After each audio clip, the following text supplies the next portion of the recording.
Mother নলি 250 টাকা, ছোট নলি 200 টাকা, হালিম চাপ 80 টাকা।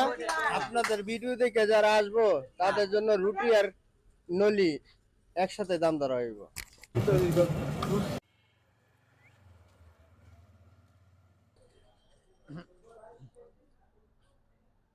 বান্দর হলে এদিকে আইছি, আর পরে এদিকে বৃষ্টি পড়া শুরু হয়েছে। আসলে তো একটা তুফা, একটা নাম্বার ওয়ান তুফা বেটা। আর তারপর হালিমের দোকানে যেয়ে দেখি কারেন্ট নাই, তারপর আর কি করবো, রাস্তায় রাস্তায় ঘুরতেছিলাম। তারপর যখন কারেন্ট আইলো তখন গেলাম। হায়দারবি নান খাইতে পারবো, থাক, তোর হেল্প করা লাগবো না। তুই পারবি না? না আচ্ছা থাক, লাগবো না। আচ্ছা সমস্যা নাই, তুই বন্ধ মানুষ, তুই না না থাক, তুই আমার বলবি তো, বন্ধু মানুষ থাক। আর আমরা যেটা নিয়েছিলাম 150 টাকা দামের একটা হালিম, নলি হালিম। একটা মানুষের ডাকবে না জীবনে একটা কিছু পাইতে নিয়ে দেখ দিয়া আর ভালো তো 200 টাকা। দাম অনুযায়ী খাবারের মান ও কোয়ান্টিটি ভালোই ছিল।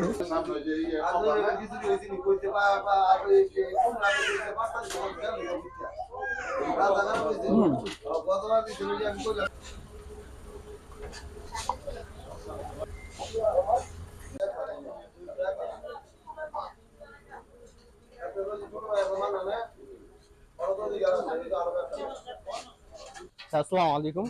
জি, আপনার নামটা কি? মোহাম্মদ ইসরাফিল। আচ্ছা, এটা কত বছর ধরে আছে?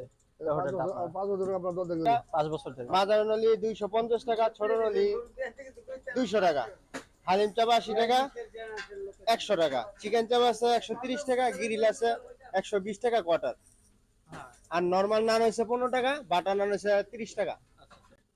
ঘটনা হচ্ছে কি, আমরা চাচ্ছিলাম কি, আপনি তো আমার কথাটা বুঝতেই পারছেন যে যেমন নল্লি আর নান, এই দুটোটার কম্বিনেশন খেতেটা খুব মজা লাগে, ঠিক আছে? তো আমরা চাচ্ছিলাম যে এরকম একটা কম্বো করে দেন, যেমন নান আর নল্লির দাম একসাথে রাখেন। আপনাদের ভিডিও দেখে যারা আসবো তাদের জন্য রুটি আর নলি একসাথে দাম ধরা হইব। এক সপ্তাহ পর্যন্ত আমার যত বন্ধু বান্ধবরা আসবে, তো তাদের জন্য এগুলা আপনার নল্লি আর নানের দাম একসাথে একসাথে রাখা হবে, ঠিক আছে? শুনছেন গাইস? তাহলে তাড়াতাড়ি আসতে হবে বন্ধু, তাড়াতাড়ি আসবা, ঠিক আছে? সবাই আসবা তাড়াতাড়ি, আর কালকে আসবা।